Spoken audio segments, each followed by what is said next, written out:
আল্লাহ রসুলকে কবিরা গুনাহ সম্পর্কে প্রশ্ন করা হলো। ফাকালা রাসূলুল্লাহ সাল্লাল্লাহু আলাইহি ওয়াসাল্লাম আল কাবাইরু আল ইশরাকু বিল্লাহ। কবিরা গুনাহ হলো 1 নম্বর আল্লাহর সাথে শিরিক করা, 2 নম্বর ওয়া উকুকুল ওয়ালিদাইন পিতামাতার নাফরমানি করা, এটাই খুতবায় পড়েছিলাম। 3 নম্বর কতলুন নাফস অন্যায়ভাবে কাউকে হত্যা করা, 4 নম্বর আল ইয়ামিনুল গুমুস মিথ্যা শপথ করা। কি শপথ? মিথ্যা শপথের একটা উদাহরণ দেই। জুতা কিনতে গেছেন, কত? 800, 750 হয় না? আল্লাহর কসম কিনে আছে 750 কিনে। এই যে আপনি আল্লাহর কসম করে 750, যদি সত্যি 750 হয় তো কসম ঠিক আছে, কিন্তু যদি আপনি সদরঘাট, ঢাকা সদরঘাট থেকে 300 করে আনেন আর ভাড়াপুরা সহ আপনি 350 যদি খরচ করে, বাকি 300 টাকা আপনি মিথ্যা কথা বলার কারণে দাগি আসামির কাঠগড়ায় কিয়ামতের মাঠে দাঁড়াতে হবে। আপনি তো উচিত ছিল সততার সাথে ব্যবসা করা। তাজিরুল আমিন মা'আন নাবিয়্যিন ওয়াস সিদ্দিকিন, একজন সৎ ব্যবসায়ী নবীদের সাথে কিয়ামতের মাঠে থাকবে। তো উল্টা মিথ্যা শপথের কারণে আপনি কি করে ফেললেন? তো 4 নাম্বার মিথ্যা শপথ করা। মিথ্যা শপথ থেকে আল্লাহ আমাদেরকে হেফাজত করেন। 5 নাম্বার শাহাদাতুজ জুর, মিথ্যা সাক্ষী দেওয়া।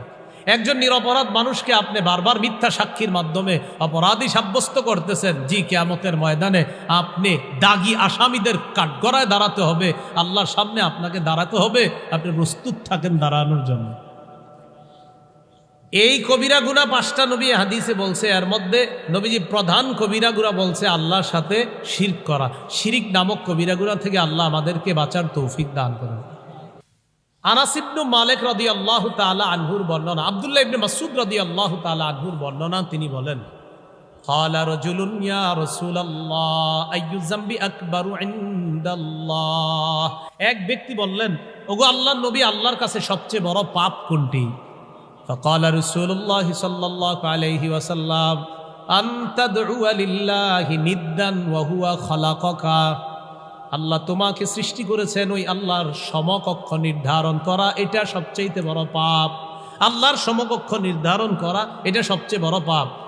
সূরা বাকারার 165 নম্বর আয়াতে আছে, 2 পারা 4 নম্বর পৃষ্ঠার একদম শুরুর লাইনটা, ওয়া মিনান নাসি মান ইয়াত্তাখিযু মিন দুনিল্লাহি আনদাদা ইউহিব্বুনাহুম কাহুব্বিল্লাহ।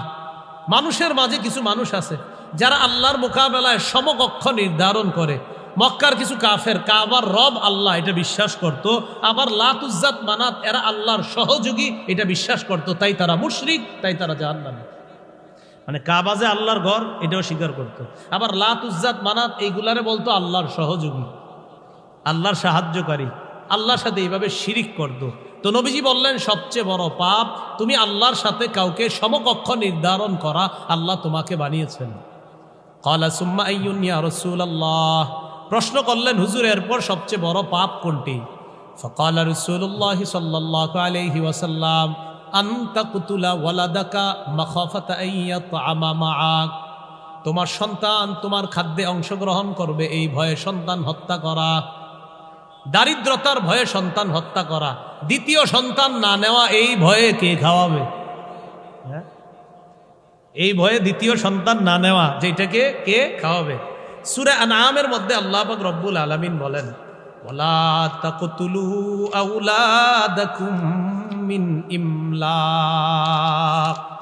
আল্লাহ পাক রব্বুল আলামিন সূরা আনআমের 151 নম্বর আয়াতে বলেন, ওয়ালা তাকতুলু আওলাদাকুম মিন ইমলাক, 7 পারা 8 পারা 7 নম্বর পৃষ্ঠা। আল্লাহ বলেন, ওয়ালা তাকতুলু আওলাদাকুম মিন ইমলাক, তোমরা তোমাদের সন্তানদেরকে দারিদ্রতার ভয়ে হত্যা করবা না। নাহনু নারযুকুকুম ওয়া ইয়্যাহুম, তোমাদেরকেও আমি রিজিক দেই, তোমাদের সন্তানদেরকেও আমি আল্লাহ রিজিক দেই। আমাদেরকে রিজিক দেয় কে? সন্তানদেরকে রিজিক দেয় কে? আল্লাহ। তাহলে দারিদ্রতার ভয়ে কাউকে হত্যা করা এটা বড় অপরাধের একটা, বড় পাপের একটা। ক্বালা সুম্মা আইয়ুন ইয়া রাসূলুল্লাহ, এরপর সবচাইতে বড় পাপ কোনটি? নবীজি বললেন, আনতুজানি বিহালিলাতি জারিক, তুমি তোমার প্রতিবেশীর স্ত্রীর সাথে ব্যভিচার করা, এটা হলো এরপর সবচেয়ে বড় পাপ। ব্যভিচার করা এটা এমনিই পাপ, আর প্রতিবেশীর স্ত্রীর সাথে ব্যভিচার করা এটা বড় পাপ। কেন? প্রতিবেশীর স্ত্রী এলাকাবাসীর কাছে ছিল আমানত, তার দিকে খারাপ দৃষ্টি না দেওয়া এটা আমাদের দায়িত্ব কর্তব্য ছিল। তার সাথে অবৈধ সম্পর্কে জড়িয়ে এটা বড় দাগি আসামির অন্তর্ভুক্ত হয়ে যেতে হবে। কারণ প্রতিবেশীর স্ত্রী সে তো ছিল আমাদের কাছে আমানত, উল্টা তার উপর লোলুপ দৃষ্টি দিয়ে তার সাথে অবৈধ সম্পর্কে জড়িয়ে পড়া এটা আল্লাহর কাছে সবচেয়ে বড় পাপের একটা। তাহলে এই পাপগুলা সমাজের মধ্যে, এটা আমাদের বাংলাদেশে না থাকলেও পৃথিবীতে আছে। এই ব্যাপারে সূরা ফুরকানের 68 নম্বর আয়াতে আল্লাহ বলেন, রহমানের বান্দা তারা যাদের মধ্যে এই গুণগুলা থাকবে। এর মধ্যে 68 নম্বর আয়াতে বলছে 3 গুণ যাদের মধ্যে থাকবে তারাও রহমানের বান্দা। 3 গুণ কি? ওয়াল্লাযীনা লা ইয়াদউনা মা'আল্লাহি ইলাহান আখার, যারা আল্লাহর সাথে অন্য কাউকে ডাকে না। 2, ওয়ালা ইয়াকতুলুনা আন-নাফসাল্লাতী হারামাল্লাহু ইল্লা বিল হক, যারা অন্যায়ভাবে কাউকে হত্যা করে না। 3, ওয়ালা ইয়াজনুন, যারা ব্যভিচার করে না। আল্লাহ বলেন তারাও আমার বান্দা, মানে রহমানের প্রকৃত বান্দা তারা, যারা আল্লাহর সাথে কাউকে ডাকে না, যারা কাউকে অন্যায়ভাবে হত্যা করে না, যারা ব্যভিচার করে না, তারা রহমানের বান্দা। বিপরীত দিকে এই 3 অপরাধ যারা করে তারা 3 জন দাগি আসামি, দাগি অপরাধী। শিরিককারী সবচেয়ে প্রধান অপরাধী, এরপরে হলো আপনার হত্যাকারী, এরপরে বড় অপরাধী, এরপরে প্রতিবেশীর স্ত্রীর সাথে ব্যভিচার করা আরো ভয়ঙ্কর একজন অপরাধী। এখন গুরুত্বপূর্ণ একটি কথা শুনবো আমরা, সেটা কিছু অপরাধ তো সগীরা গুনাহ আর কিছু অপরাধ কবিরা গুনাহ। কিছু গুনাহ হলো কবিরা গুনাহ। কবিরা গুনার মধ্যে লিডার কবিরা গুনাহ হলো শিরক করা। বলেন কি করা? শিরক করা। সিলেট মাশাআল্লাহ উলামায়ে কেরামের এলাকা, সিলেটের মধ্যে কোরআনের ঘ্রাণ যেমন বেশি আছে, সিলেট চট্টগ্রামে কিছু কিছু জায়গায় শিরকেরও গন্ধ আছে। না, কোরআন উলামায়ে কেরামও বেশি। মুসা নবী যেখানে আছে, ফেরাউন তো ছিল সেখানেও। কিন্তু আপনার কিছু কিছু জায়গা এমন যে আপনি সেখানে গিয়ে দেখবেন কিছু মানুষ এমন এমন কর্মকাণ্ড করতেছে যেটা শিরিক। আল্লাহ শিরিক থেকে আমাদের দেশের মানুষকে হেফাজত করেন। শিরকের আলোচনা শুরু করার আগে আমি আপনাদের সামনে 2টি হাদিস বলবো, এরপরে কবিরা গুনাহ তথা শিরিক সম্পর্কে কিছু কথা শুনবো। ইবনে মাজার 3085 নম্বর হাদিস, রাসূলুল্লাহ সাল্লাল্লাহু আলাইহি সাল্লাম বলেন, ইয়া আইয়ুহান নাস ইয়াকুম ওয়াল গুলুওয়া ফিদ্দীন ফাইন্নাহু আহলাকা মান কানা ক্বাবলাকুম আল গুলু ফিদ্দীন। হে মানুষ, তোমরা দিনের ব্যাপারে বাড়াবাড়ি করা থেকে বাঁচো। তোমাদের পূর্ববর্তীদেরকে ধ্বংস করেছে। দিনের ব্যাপারে যারা বাড়াবাড়ি করছে, এই বাড়াবাড়ি তাদেরকে ধ্বংস করছে। আবু দাউদ শরীফের 4608 নম্বর হাদিসের বর্ণনা, ক্বালা রাসূলুল্লাহ সাল্লাল্লাহু আলাইহি ওয়াসাল্লাম, হালাকাল মুতানাত্তিউন হালাকাল মুতানাত্তিউনা হালাকাল মুতানাত্তিউন। নবীজি বলেন, সীমা লঙ্ঘনকারীরা ধ্বংস হোক, বাড়াবাড়িকারীরা ধ্বংস হোক, বাড়াবাড়িকারীরা ধ্বংস হোক। আমার সাথে একটু বাংলা, ওলামা হযরত বলা লাগবে না, আপনারা বলেন। বলেন বাড়াবাড়ি মানুষকে শিরক পর্যন্ত পৌঁছায় দেয়। প্রথমে আবেগ দিয়ে শুরু করে, শেষে গিয়ে শিরকের মধ্যে গিয়ে এটা শেষ হয়। শুরু করে কি দিয়ে? আবেগ, মোহাব্বত, মায়া। তো শিরকের আলোচনায় প্রথমে বাড়াবাড়ির কথা জানলাম, এখনো শুরু করিনি আলোচনা। শিরকের আলোচনার শুরুতে আরেকটা জানবো, শিরিক শুরু হইল কেমনে দুনিয়াতে। সহিহ বুখারীর বর্ণনা 4920 নম্বর হাদিস, আব্দুল্লাহ ইবনে আব্বাসের বর্ণনা। কিতাবুত তাফসীর, ইমাম বুখারী রহমাতুল্লাহি আলাইহি শিরোনাম আনছেন, বাবু ওয়াদ্দাউ ওয়ালা সুআ ওয়ালা ইয়াগুসা ওয়া ইয়াউকা ওয়া নাসর। এই শিরোনামে আব্দুল্লাহ ইবনে আব্বাস থেকে ইমাম বুখারী একটা হাদিস আনছেন।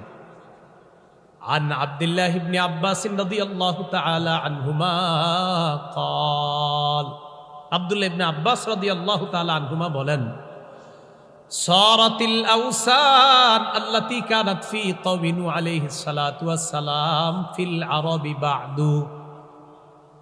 কিছু মূর্তি ছিল নূহ নবীর জামানায়, এই মূর্তিগুলা পরবর্তীতে আরবদের মাঝে ছড়িয়ে পড়ে। নূহ নবীর জামানার মূর্তিগুলা আরবদের জামানায়, আরবদের মধ্যে ছড়িয়ে পড়ে। তাফসিরের কিতাবে আসছে নূহ নবীর জামানার বন্যার সময় এই মূর্তিগুলারে ইবলিস সেভ করছে, হেফাজত করছে। বন্যা শেষ হওয়ার পর মিস্টার ইবলিস মূর্তিগুলা বিভিন্ন এলাকায় ছড়াইছে। তো নিতে নিতে ওই আরবদের মধ্যে গিয়ে 5টা মূর্তি পৌঁছাইছে। 5 মূর্তি, এই 5 জন মূলত মূর্তি ছিল না, 5 জন ছিল আল্লাহর ওলি। বলেন কি ছিল? শাহজালাল রহমতুল্লাহ আলাই কত বড় আল্লাহর ওলি, কোনো সন্দেহ নাই। শাহ পরান রহমতুল্লাহ আলাই এদেশে ইসলামের দাওয়াত নিয়ে আসছে, কোনো সন্দেহ নাই। কিন্তু কথাটা মন দিয়ে শুনলে শেষের দিকে আপনারা বুঝবেন যে আমাদের আবেগ আমাদেরকে কোথায় নিয়ে যায়। ওয়াদ্দুন আল্লাহর ওলির নাম ছিল, সুয়াউন, ইয়াগুস, ইয়াউক, ইয়া নাসরুন, এগুলা সব এরা 5 জন ছিল আল্লাহর ওলি। হাদিসে আসছে আসমা উ রিজালিন সালিহিন, এই 5 জন আল্লাহর ওলিদের নাম ছিল। আল্লাহর ওলি নেককারদের নাম ছিল 5টা। তাহলে এখন কি নেককারদের নাম হিসাবে জানি না মূর্তির নাম হিসাবে? মূর্তি। এই মূর্তির নামগুলা আপনার 29 নম্বর পারায় সূরা নূহের 23 নম্বর আয়াতে আল্লাহ বলেছেন, লা তাযারুন্না আলিহাতাকুম ওয়ালা তাযারুন্না ওয়াদ্দাউ ওয়ালা সুওয়াউ ওয়ালা ইয়াগুসা ওয়া ইয়াউকা ওয়া নাসরা। তো এই 5 আল্লাহর ওলি ফালাম্মা হালাকু, তারা যখন মারা গেছে, মারা যাওয়ার পর আওহা শায়তানু ইলা কওমিহিম, 5 আল্লাহর ওলির ভক্তদের কাছে শয়তান গিয়ে তাদেরকে এই মর্মে বুঝাইল, এক কাজ করো, কি? আনিনসিবু ইলা মাজালিসিহিমুল্লাতী ইয়াজলিসুনা আলাইহা আনসাবা। এই 5 আল্লাহর ওলি যেখানে বসতো, শাহজালাল রহমতুল্লাহ আলাই এক জায়গায় দাওয়াতের কাজ করতেন, শাহ পরান রহমতুল্লাহ আলাই আরেক জায়গায় করতেন, হুসাইন আহমদ মাদানী রহমতুল্লাহ আলাই, আপনাদের তো ভাগ্য কত যে ভালো, মাদানী রহমতুল্লাহ আলাই এক জায়গায় বসতেন। আরও এইভাবে শাইখে কৌরিয়া তিনি এক জায়গায় বসতেন। এইভাবে আব্দুল্লাহ হরিপুরি রহমতুল্লাহ আলাই তিনি এক জায়গায় বসতেন। তো এইভাবে আল্লাহর ওলিরা কি বিভিন্ন জায়গায় বসতেন কিনা? শয়তান গিয়া 5 আল্লাহর ওলির সম্প্রদায়কে বলল, এক কাজ করো, কি? তোমার মনটা খারাপ তাই না? কয় হ্যাঁ। কয় কেন? আমাদের ভালো মানুষগুলারে হারায়া ভালো লাগতেছে না। এক কাজ করো, তোমরা এই 5 জনের 5টা আকৃতি, প্রথমে কি সুন্দর করে কয় 5টা আকৃতি বানাও, বানায়া 5 জন যে যে জায়গায় বসতো সেখানে রেখে দাও, তাহলেই তো হয়। তো ইবলিস কি করলো? নিজেই 5 জনের আকৃতি সুন্দর করে বানায়া দিয়ে দিস। দিয়ে দেওয়ার পর 5 আল্লাহর ওলি যেখানে যেখানে বসতো সেখানে তাদের মূর্তি রেখে দিল। তখনও পর্যন্ত ফালাম তুবাদ, তাদের এবাদত শুরু হয় নাই। মানে মূর্তি হয়েছে কিন্তু এবাদত শুরু হয়নি। এই জেনারেশন যখন বিদায় নিল, পরবর্তী জেনারেশন আসার পর ইবলিস গিয়ে বুঝাইলো, চিনো? হ্যাঁ, আমাদের বাপ দাদারা তাদেরকে খুব শ্রদ্ধা করতেন। আমি দেখছি তোমাদের বাপ দাদারা তাদের সামনে সেজদা দেয়, তো তোমরাও সেজদা দাও। রবিদাত শুরু হয়ে গেল, 5 আল্লাহর ওলির মূর্তি বানায়া তাদেরকে সেজদা দেওয়া শুরু। তাহলে আবেগ কতক্ষণ পর্যন্ত সমর্থনযোগ্য? যতক্ষণ ইসলাম সমর্থন করবে।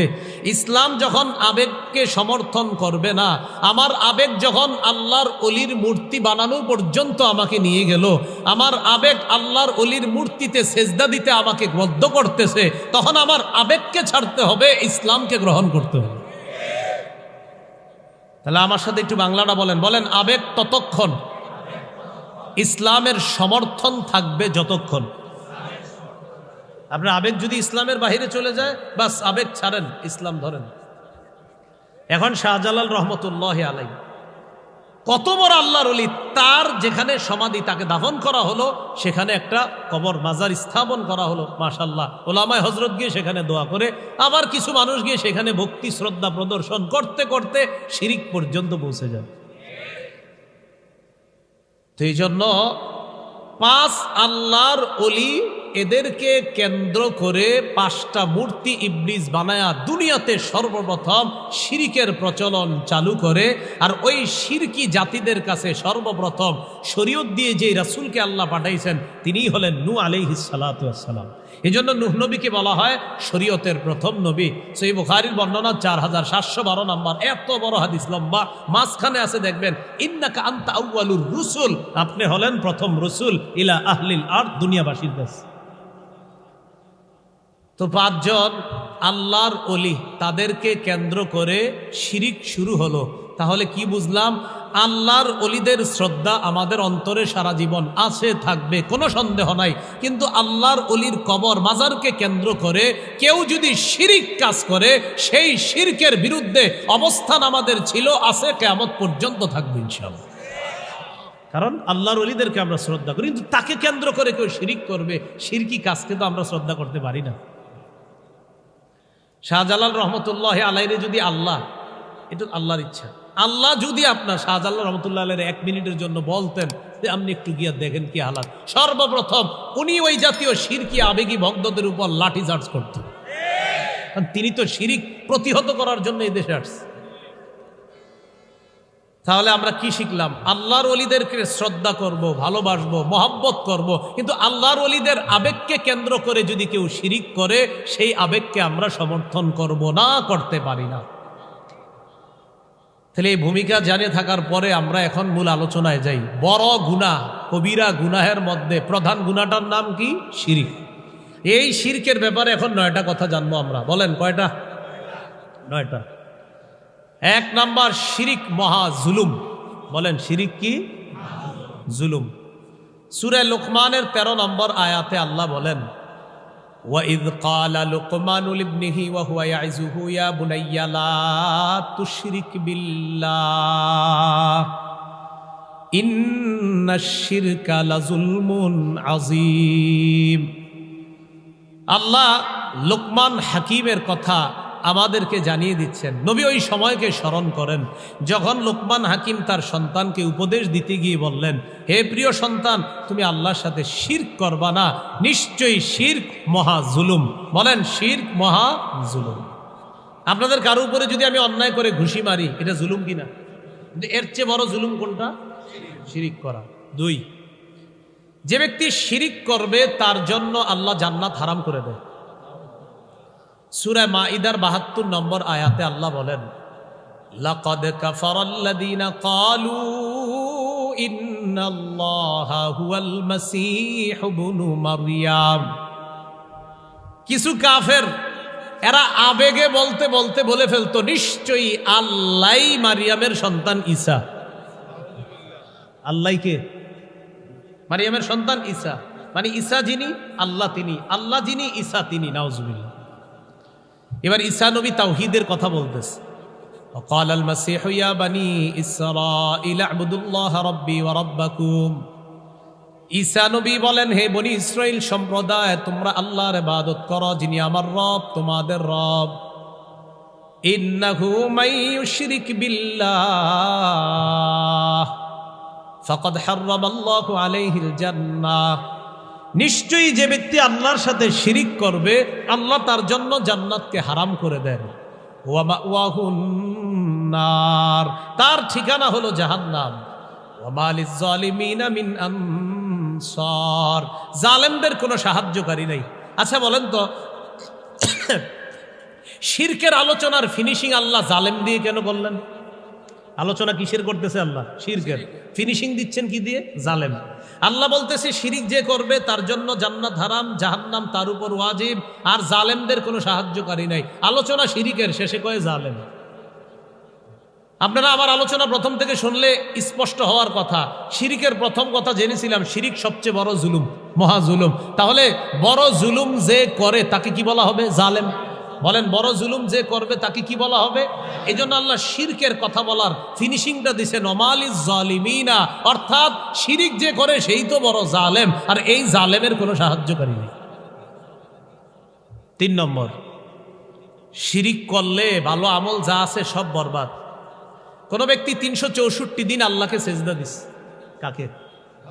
365 নাম্বার দিনেও 5 ওয়াক্ত নামাজে আল্লাহকে সেজদা দিছে, আবেগে ছোট্ট করে একটা কবরে সেজদা দিছে, সব আমল নামা বরবাদ। আল্লাহ আমাদেরকে হেফাজত করেন। তো আবেগে যে সেজদাটা দেয় তারে জিজ্ঞাসা করবেন, এটা তো আপনি অন্যায় করছেন। দেখেন পুরা বছর শরীয়তের সেজদা দেই, একদিন আবেগে একটা মারেফতের সেজদা দেই, এটা শাইখুল হাদিস আল্লামারা এই সেজদাটা বুঝে না, এটা শুধু আমরা বুঝি। তো এটা শিরকি। বলেন এটা কি? এই শিরিক সব আমল নামা বরবাদ করে দিবে। দেখেন আল্লাহ কথাটা বলছে নবীকে, ধমকটা কিন্তু আমাদেরকে দিছে। কোন নবীরা কি শিরিক করবে কখনো? আল্লাহ কি বলে দেখেন সূরা জুমারের 65 নম্বর আয়াত, ওয়ালাকাদ উহিয়া ইলাইকা ওয়া ইলাল্লাযীনা মিন ক্বাবলিক লাইন আশরাকতা লায়াহবাতান্না আমালুকা ওয়া লাতাকুনান্না মিনাল খাসিরিন। নবী আপনার প্রতি ওহী প্রেরণ করা হলো, আপনার পূর্ববর্তীদেরকে এই মর্মে আদেশ করা হয়েছে, যদি আপনি শিরিক করেন আপনার আমল নামা বরবাদ হয়ে যাবে। যদি আপনি শিরিক করেন আপনার আমল নামা বরবাদ হয়ে যাবে, আপনি ক্ষতিগ্রস্তদের অন্তর্ভুক্ত হবেন। যদিও নবীকে আল্লাহ কথাটা বলতেছে, ধমকটা আমগরই দিতেছে। কারণ যে দেখো নবীকে বলছি যদি আপনি শিরিক করেন আমল বরবাদ, তো আমি আপনি শিরিক করলে তো আমল বরবাদ হবেই। তাহলে 3 নাম্বার শিখলাম, বড় প্রধান কবিরা গুনাহ শিরিক, এটা যদি করি সব বরবাদ। 4, শিরিক নামক কবিরা গুনাহ যারা করবে আল্লাহ তওবা করা ছাড়া, নতুন করে ঈমান আনা ছাড়া তার এই অপরাধ ক্ষমা করবে না। ঈমান আনতে হবে, তওবা করতে হবে, জীবনে আর শিরিক করবে না, তাহলে আল্লাহ মাফ করবে, এছাড়া আল্লাহ তাকে মাফ করবে না।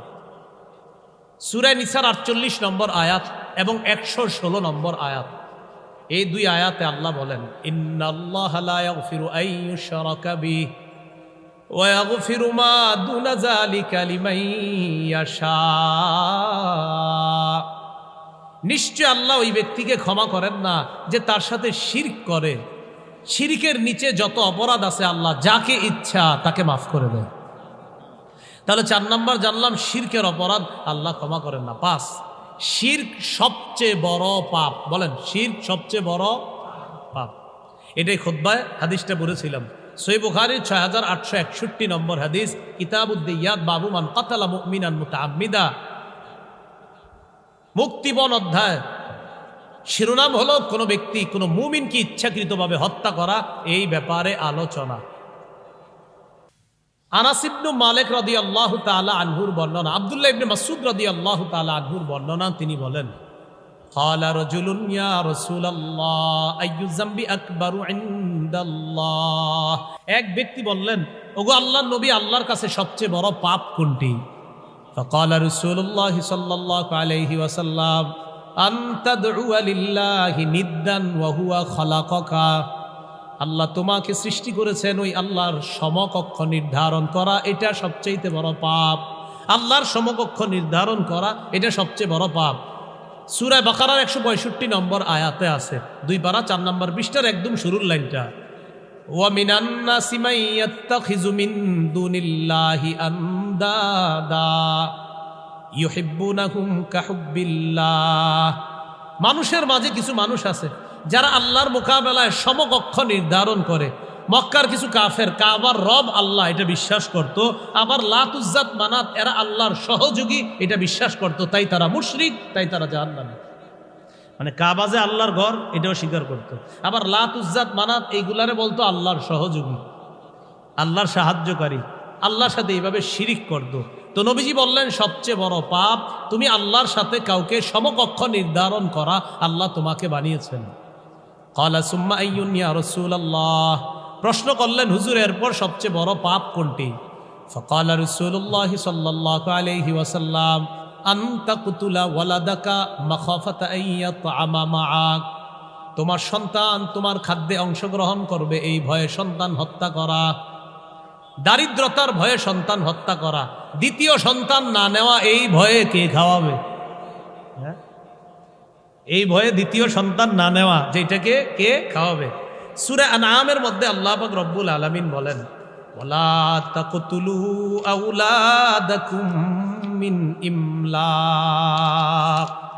আল্লাহ পাক রব্বুল আলামিন সূরা আনআমের 151 নম্বর আয়াতে বলেন, ওয়ালা তাকতুলু আওলাদাকুম মিন ইমলাক, 7 পারা 8 পারা 7 নম্বর পৃষ্ঠা। আল্লাহ বলেন, ওয়ালা তাকতুলু আওলাদাকুম মিন ইমলাক, তোমরা তোমাদের সন্তানদেরকে দারিদ্রতার ভয়ে হত্যা করবা না। নাহনু নারযুকুকুম ওয়া ইয়্যাহুম, তোমাদেরকেও আমি রিজিক দেই, তোমাদের সন্তানদেরকেও আমি আল্লাহ রিজিক দেই। আমাদেরকে রিজিক দেয় কে? সন্তানদেরকে রিজিক দেয় কে? আল্লাহ। তাহলে দারিদ্রতার ভয়ে কাউকে হত্যা করা এটা বড় অপরাধের একটা, বড় পাপের একটা। ক্বালা সুম্মা আইয়ুন ইয়া রাসূলুল্লাহ, এরপর সবচাইতে বড় পাপ কোনটি? নবীজি বললেন আনতুজানি বিহালিলাতি জারিক, তুমি তোমার প্রতিবেশীর স্ত্রীর সাথে ব্যভিচার করা, এটা হলো এরপর সবচেয়ে বড় পাপ। ব্যভিচার করা এটা এমনিই পাপ, আর প্রতিবেশীর স্ত্রীর সাথে ব্যভিচার করা এটা বড় পাপ। কেন?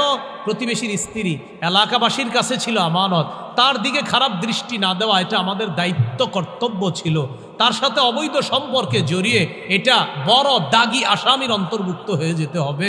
কারণ প্রতিবেশীর স্ত্রী সে তো ছিল আমাদের কাছে আমানত, উল্টা তার উপর লোলুপ দৃষ্টি দিয়ে তার সাথে অবৈধ সম্পর্কে জড়িয়ে পড়া এটা আল্লাহর কাছে সবচেয়ে বড় পাপের একটা। তাহলে এই পাপগুলা সমাজের মধ্যে, এটা আমাদের বাংলাদেশে না থাকলেও পৃথিবীতে আছে।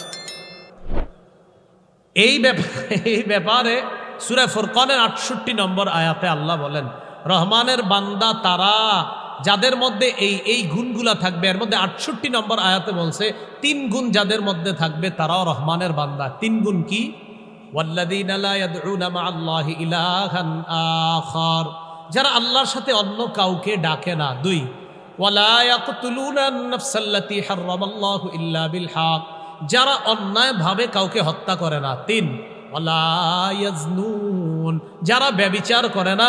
আল্লাহ বলেন তারাও আমার বান্দা, মানে রহমানের প্রকৃত বান্দা তারা, যারা আল্লাহর সাথে কাউকে ডাকে না, যারা কাউকে অন্যায়ভাবে হত্যা করে না, যারা ব্যভিচার করে না, তারা রহমানের বান্দা। বিপরীত দিকে এই 3 অপরাধ যারা করে তারা 3 জন দাগি আসামি, দাগি অপরাধী। শিরিককারী সবচেয়ে প্রধান অপরাধী, এরপরে হলো আপনার হত্যাকারী, এরপরে বড় অপরাধী, এরপরে প্রতিবেশীর স্ত্রীর সাথে ব্যভিচার করা আরো ভয়ঙ্কর একজন অপরাধী। শিরকের ব্যাপারে 6 নম্বর কথা বলেন আমার সাথে, শিরক প্রধান কবিরা গুনাহ। আরে কবিরা গুনাহ তো অনেকের মধ্যে প্রধান শিরক। সহিহ বুখারীর 2653 নম্বর হাদিস, 2653, কিতাবুশ শাহাদাত, সাক্ষ্য প্রদান অধ্যায়, বাবু মা কিলা ফি শাহাদাতি জুর বা ফি কাউলি জুর, মিথ্যা সাক্ষী দানের ব্যাপারে যা বলা হয়েছে এই ব্যাপারে ইমাম বুখারী একটা হাদিস আনছেন। হাদিসের বর্ণনাকারী আনাস ইবনু মালিক রাদিয়াল্লাহু তাআলা আনহু। আন আনাস ইবনে মালিক রাদিয়াল্লাহু তাআলা আনহু قال সুইলা রাসূলুল্লাহ সাল্লাল্লাহু আলাইহি ওয়াসাল্লাম আনিল কাবাইর, আল্লাহর রাসূলকে কবিরা গুনাহ সম্পর্কে প্রশ্ন করা হলো। فقال رسول الله صلى الله عليه وسلم الكبائر الاشراك بالله, কবিরা গুনাহ হলো 1 নম্বর আল্লাহর সাথে শিরিক করা, 2 নম্বর ওয়াকুকুল ওয়ালিদাইন, পিতামাতার নাফরমানি করা, এটাই খুতবায় পড়েছিলাম। 3 নম্বর কতলুন নাফস, অন্যায়ভাবে কাউকে হত্যা করা। 4 নম্বর ইয়ামিনুল গুমুস, মিথ্যা শপথ করা। কি শপথ? মিথ্যা শপথের একটা উদাহরণ দেই। জুতা কিনতে গেছেন, কত? 800, 750 হয় না? আল্লাহর কসম কিনে আছে 750 করে। এই যে আপনি আল্লাহর কসম করে 750, যদি সত্যি 750 হয় তো কসম ঠিক আছে, কিন্তু যদি আপনি সদরঘাট, ঢাকা সদরঘাট থেকে 300 করে আনেন আর ভাড়াবুড়া সহ আপনি 350 যদি খরচ করে, বাকি 300 টাকা আপনি মিথ্যা কথা বলার কারণে দাগি আসামির কাঠগড়ায় কিয়ামতের মাঠে দাঁড়াতে হবে। আপনি তো উচিত ছিল সততার সাথে ব্যবসা করা। তাজিরুল আমিন মা'আন নাবিয়্যিন ওয়াস সিদ্দিকিন, একজন সৎ ব্যবসায়ী নবীদের সাথে কিয়ামতের মাঠে থাকবে। তো উল্টা মিথ্যা শপথের কারণে আপনি কি করে ফেললেন? তো 4 নাম্বার মিথ্যা শপথ করা। মিথ্যা শপথ থেকে আল্লাহ আমাদেরকে হেফাজত করেন। 5 নাম্বার শাহাদাতুজ জুর, মিথ্যা সাক্ষী দেওয়া। একজন নিরপরাধ মানুষকে আপনি বারবার মিথ্যা সাক্ষীর মাধ্যমে অপরাধী সাব্যস্ত করতেছেন। জি, কিয়ামতের ময়দানে আপনি দাগি আসামিদের কাঠগড়ায় দাঁড়াতে হবে, আল্লাহর সামনে আপনাকে দাঁড়াতে হবে। আপনি প্রস্তুত থাকেন দাঁড়ানোর জন্য।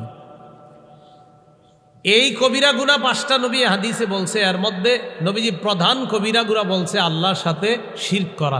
শিরিক নামক কবিরা গুনাহ থেকে আল্লাহ আমাদেরকে বাঁচার তৌফিক দান করেন। শিরকের ব্যাপারে 7 নাম্বার কথা বলেন তো আমার সাথে একটু বলেন। জ্বালিয়ে দিলে, হত্যা করলেও আমরা আল্লাহর সাথে শিরক করব না, এই মানসিকতাই আমরা লালন করি। যদি জ্বালিয়ে দেয়, পুড়িয়ে দেয়, আমরা আল্লাহর সাথে শিরক করব না, এই মানসিকতা আছে তো সবার। মানে আমাদের এই মানসিকতা আছে যে আমাদেরকে যদি জ্বালিয়ে দেয়, পুড়িয়ে দেয়, এরপরেও আল্লাহর সাথে শিরক করব না। মুসনাদে আহমদের বর্ণনা, 22,075 নম্বর হাদিস। মুআজ ইবনে জাবাল রাদিয়াল্লাহু তাআলা আনহুর বর্ণনা, তিনি বলেন, আউসানি রাসূলুল্লাহ সাল্লাল্লাহু আলাইহি ওয়াসাল্লাম বিআশরি কালিমাত। মুআজ ইবনে জাবাল বলেন, আল্লাহ নবী আমাকে 10টি উপদেশ দিয়েছেন। কয়টি? মনে রেখেন। 1 নম্বর, লা তুশরিক বিল্লাহি শাইআ ওয়া ইন কুতিলতা ওয়া হুররিকতা। মুআজ, তুমি আল্লাহর সাথে শিরক করবা না। যদি তোমাকে জ্বালিয়ে দেওয়া হয়, হত্যা করা হয়, আল্লাহর সাথে শিরক করবা না। তোমাকে যদি জ্বালিয়েও দেওয়া হয়, হত্যা করা হয়, আল্লাহর সাথে শিরক করবা না। 2, ওয়ালা তাউক্কারনা ওয়ালিদাইক ওয়া ইন আমারাকা আন তাখরুজা মিন আহলিকা ওয়া মালিক। তোমার মা বাবা যদি তোমাকে আদেশ করে ঘর থেকে আর সম্পদ থেকে বের হয়ে যাওয়ার জন্য, এরপরেও তুমি তোমার মা বাবার নাফরমানি করবা না। 1 নাম্বার, শিরিক করবা না। 2, মা বাবার নাফরমানি করবা না। 3 নম্বরটা সবাই মিলেমিশে বলবো, আগে আরবিটা বলি। ওয়ালা তাতরুকান্না সালাতান মাকতুবাতান মুতাআম্মিদা। বলেন, 1 ওয়াক্ত ফরজ নামাজ ইচ্ছাকৃতভাবে ছেড়ে দিও না। তাহলে এটা হলো 3 নম্বর। মুআজ, 1 ওয়াক্ত ফরজ নামাজ ইচ্ছাকৃতভাবে তুমি ছেড়ে দিবা না। ফাইন্না মান তারাকা সালাতান মাকতুবাতান মুতাআম্মিদা ফাকাদ বারিআত মিনহু জিম্মাতুল্লাহ। 1 ওয়াক্ত ফরজ নামাজ যদি কেউ ইচ্ছাকৃতভাবে ছেড়ে দেয়, তার থেকে আল্লাহর জিম্মা উঠে যায়, তার থেকে আল্লাহর জিম্মা উঠে যায়, আল্লাহর জিম্মা তার থেকে চলে যায়। কোনো বান্দা যদি ইচ্ছা করে 1 ওয়াক্ত ফরজ নামাজ ছেড়ে দেয়, তাহলে 3 নাম্বার ফরজ নামাজ। তাহলে আমরা 1 ওয়াক্ত ফরজ নামাজ ইচ্ছাকৃতভাবে কখনোই ছাড়ব না ইনশাআল্লাহ। 4 নম্বর, ওয়ালা তাশরাবান্না খামরা ফাইন্নাহু রাসু কুল্লি ফাহিশা। মুআজ, তুমি মদ পান করবা না। মদ সমস্ত অশ্লীলতার মূল। মদ দ্বারা উদ্দেশ্য মাদক দ্রব্য, ইয়াবা, বাবা, গাজা, ফেন্সিডিল, আফিম, কানাডা ড্রাই, মাস্তুদ, শ্যাম্পেইন, ডাইল যা আছে সব মাদক দ্রব্যের অন্তর্ভুক্ত। এই সমস্ত মাদক দ্রব্য এগুলা নেওয়া যাবে না।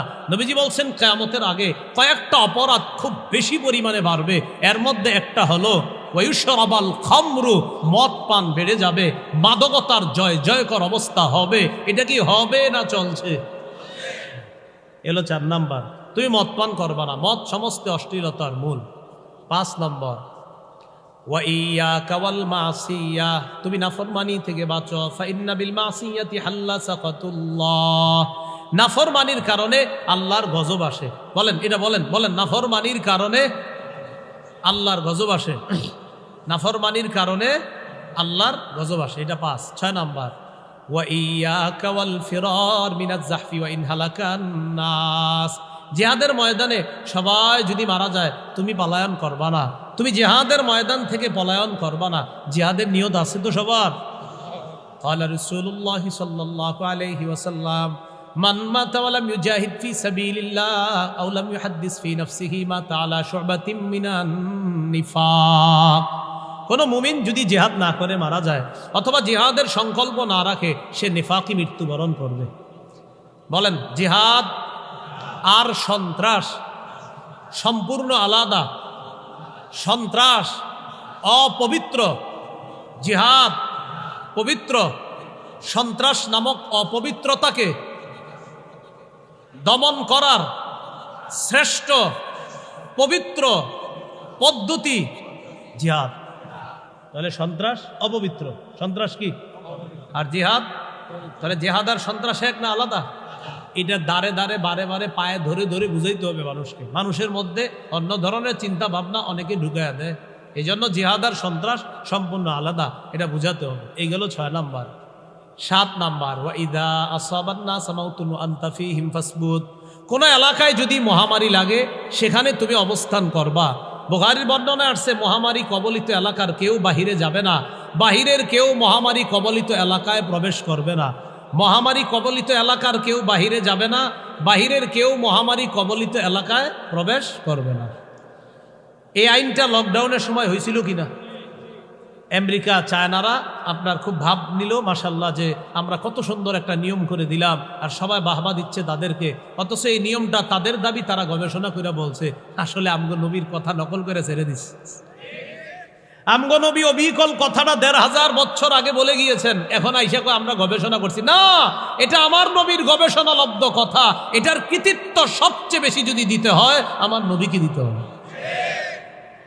কয় গবেষণা করছে, এই গবেষণা না, এটা পাওয়া জিনিস, এটা নবীজি বলে দিছে। তো এটা চলমান একটা জিনিস, কয় গবেষণা। গবেষণা মানে আপনি নতুন করে কিছু বলবেন, এটা তো আমগো নবী বলছে, তো এটা আপনার গবেষণা হয় কেমন? এগুলো ৭ নাম্বার। ৮, ওয়ানফিক আলা ইয়ালিকা মিন তাওলিকা, তুমি সাধ্য অনুযায়ী তোমার পরিবারের উপর খরচ করবা। ৯, ওয়ালা তারফা আনহুম আসাকা আদাবা, পরিবারের উপর থেকে শাসনের লাঠি উঠাইবা না। শাসনের লাঠি কি?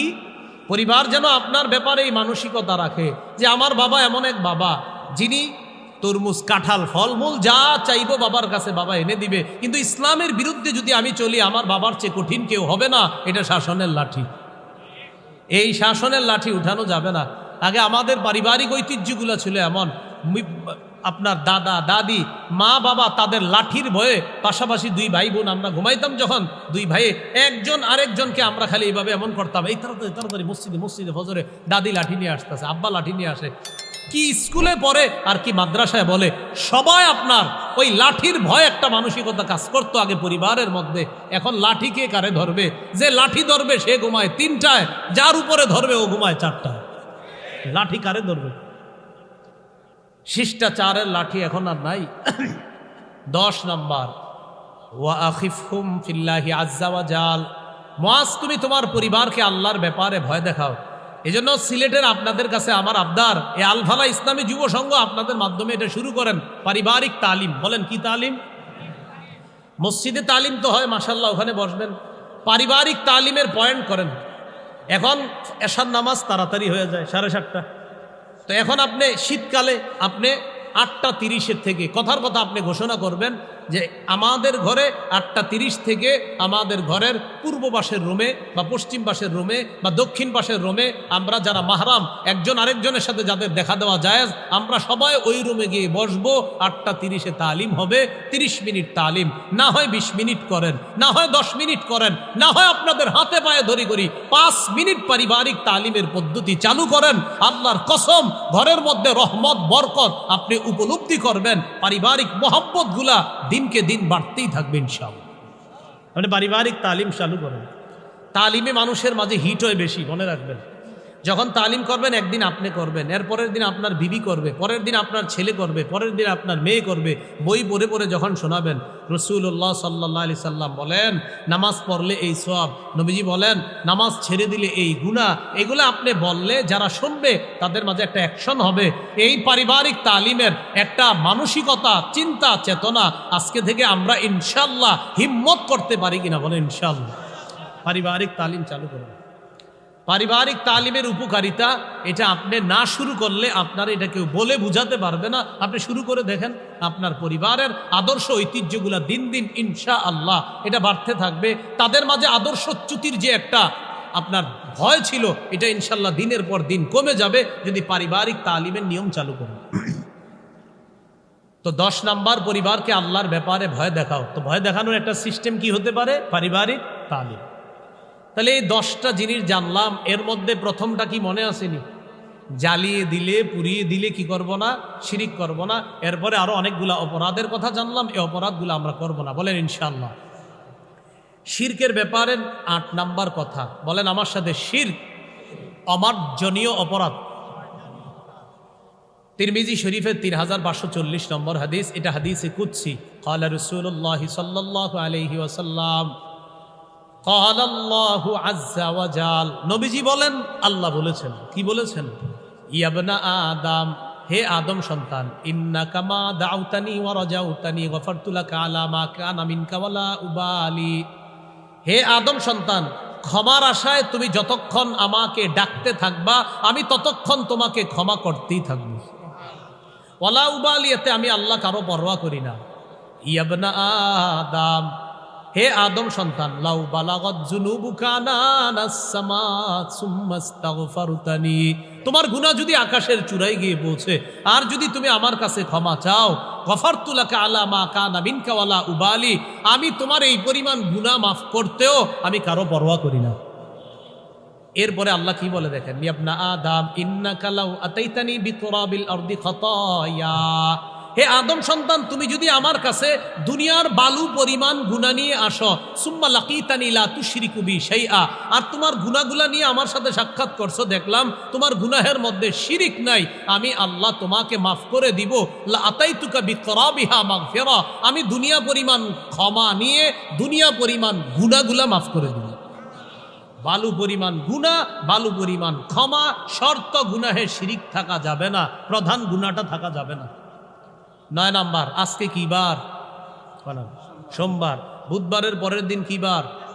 এবার আমার সাথে একটু বলেন সোমবার, বৃহস্পতিবার। আমাদের আমল আল্লাহর কাছে পেশ করা হয়। আমল নামায় যদি শিরিক না থাকে, কিছু গুনাহ থাকলেও শিরিক ছাড়া যতগুলো গুনাহ আছে আল্লাহ মাফ করে দেয়। মুসলিম শরীফের বর্ণনা 6440 নম্বর হাদিস, ক্বালা রাসূলুল্লাহ সাল্লাল্লাহু আলাইহি ওয়াসাল্লাম তু'রাদুল আ'মাল ইলাল্লাহ ফি কুল্লি ইয়াউমি খামিসিন ওয়া ইসনাইন। রাসূলুল্লাহ সাল্লাল্লাহু আলাইহি সাল্লাম বলেন, প্রত্যেক বৃহস্পতিবার আর সোমবার আমল আল্লাহর কাছে পেশ করা হয়। ফায়াগফিরুল্লাহ লিকুল্লি ইমরিইন লা ইউশরিকু বিল্লাহি শাইআ, আল্লাহ প্রত্যেক এমন বান্দাকে মাফ করে দেয় যে আল্লাহর সাথে শিরিক করে না। সোমবার বৃহস্পতিবার এমন প্রত্যেক বান্দাকে আল্লাহ মাফ করে দেয়। আমাদের নবী সোমবার আর বৃহস্পতিবার রোজা রাখতেন। কেন রাখতেন? একটা কারণ, সোমবারে রাখতেন তার জন্ম সোমবার, এজন্য সোমবারে রাখতেন। সোমবার বছরে একবার নাকি সপ্তাহে একবার?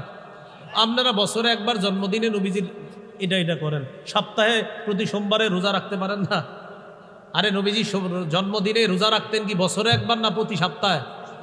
আপনারা তো বছরে একবার রোজা তো রাখেন না, উল্টা খান। তো কি হইলো?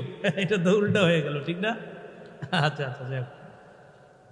তো যে বিষয়টা বললাম, আমলনামা বৃহস্পতিবার আর সোমবার আল্লাহর কাছে যায়। নবীজি বলেন, আমি রোজা রাখার আরেকটা কারণ হলো আমি চাই আমার আমলনামা যেন রোজা অবস্থায় আল্লাহর কাছে পেশ করা হয়।